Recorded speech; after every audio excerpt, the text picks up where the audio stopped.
ये प्रॉब्लम इस बात की नहीं है कि उसका स्टैंडर्ड बदल दिया, उसका नहीं बदला। वो कह रहे कि गोल्ड के स्टैंडर्ड में भाई साहब पहले पैसे छपते थे। हाँ, ये सही बात है, पहले गोल्ड के स्टैंडर्ड में छपते थे, लेकिन फिर अर्थशास्त्रियों को अपनी गलती का एहसास हुआ। उनको लगा कि यार गोल्ड को हम स्टैंडर्ड नहीं बना सकते। और ये सवाल मैंने उनसे पूछा था, उन्होंने उतना जवाब दिया नहीं। गोल्ड को या किसी भी मेटल को आप स्टैंडर्ड नहीं बना सकते मुद्रा का। उसकी वजह है, वो ये वजह है कि वो जो धातु है उसकी भी खरीद फरोख्त होती है।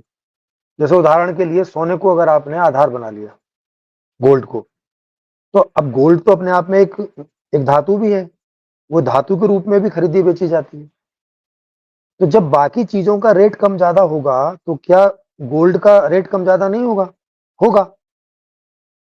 जब उसका जब धातु का ही रेट कम ज्यादा हो रहा है तो उसे मुद्रा का आधार कैसे बनाया जा सकता है? इसलिए पहले के लोगों ने जो मुद्रा का आधार बनाया था गोल्ड, वो एक गलत फैसला था। और ये समझ में आया तो पहले अमेरिका में और उसके बाद फिर सभी देशों ने इस आधार को छोड़ दिया, इस स्टैंडर्ड को छोड़ दिया। और तब से आर्थिक उन्नति बहुत तेजी से हुई है, जब से इस आधार को छोड़ा गया है। जैसा वो बोल रहे कि अभी भारत के पास में 5 लाख करोड़ का सोना है ना? तो अगर उस आधार पे पैसा जारी किया जाता तो आज केवल 5 लाख करोड़ रुपया ही जारी होता।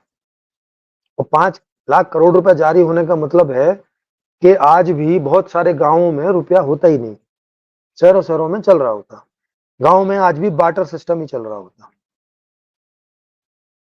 है ना? क्योंकि 140 करोड़ लोगों के देश में 5 लाख करोड़ कितना पैसा आएगा तुम्हारे हिस्से में? उससे तुम क्या खरीदारी करोगे, क्या बेचदारी करोगे, क्या कंपनी चलाओगे, क्या खेत खरीदोगे, क्या जो है कहीं से लोन लोगे, करोगे क्या? थोड़े से पैसे पे क्या कर लोगे, ये बताओ। ये ऐसे ही है जैसे आदमी को आज किसी की तनख्वाह 1 लाख रुपए है, अगर उसको आज बोल दिया जाए लो भैया तुम्हारी तनख्वाह 1,000 रुपए होगी, क्या करेगा? नंगा नहाएगा क्या, निचोड़ेगा क्या? तो अब क्या कानून है? अब ये है कि अर्थव्यवस्था के आधार से अब करेंसी जारी होती है कि आपकी अर्थव्यवस्था का जितना साइज हो गया है उसके आधार से करेंसी जारी हो रही है। और ये सही तरीका है पूंजीवाद में।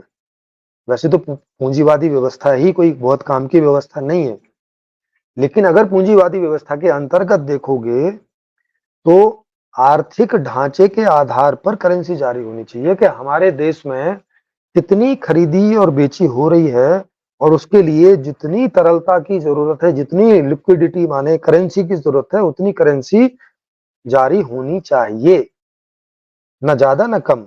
अगर ज्यादा हो जाएगी तो इन्फ्लेशन हो जाएगा, माने मुद्रास्फीति हो जाएगी, मतलब महंगाई हो जाएगी।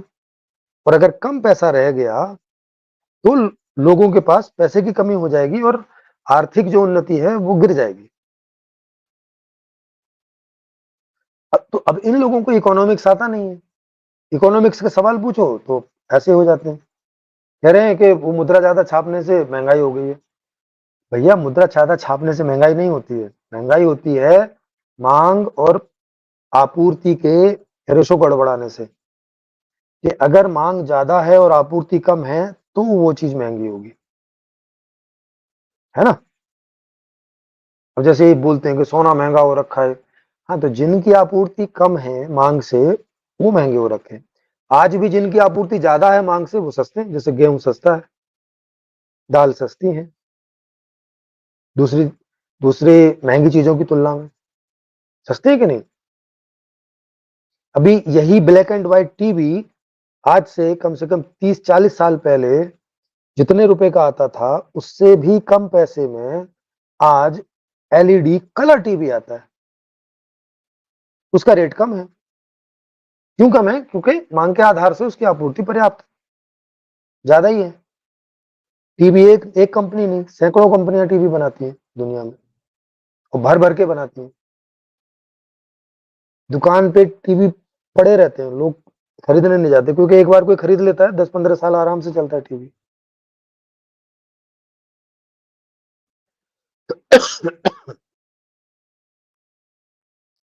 तो मांग और आपूर्ति के सिद्धांत से महंगाई और सस्ताई होती है। करेंसी जारी करने से नहीं होती है। करेंसी जारी करने से डायरेक्टली हो जाता है कि अगर आपने ज्यादा करेंसी छाप दी आपके इकोनॉमिक साइज से भी, तो क्या होगा कि पैसा लोगों के पास ज्यादा पहुंच जाएगा और प्रोडक्शन अचानक हो नहीं रहा है, तो लोग मांग बढ़ा देंगे। मांग बढ़ा देंगे तो उन्हीं चीजों की वैल्यू बढ़ जाएगी, कीमत बढ़ जाएगी जो अभी सस्ती थी। इसीलिए अब इकोनॉमिकल साइज के आधार पे करेंसी को जारी किया जाता है।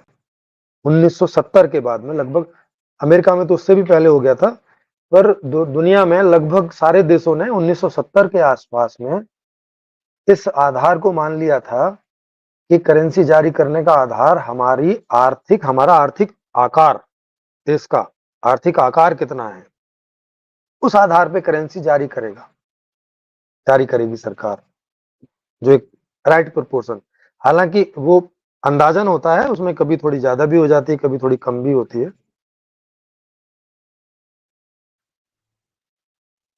ये बात है।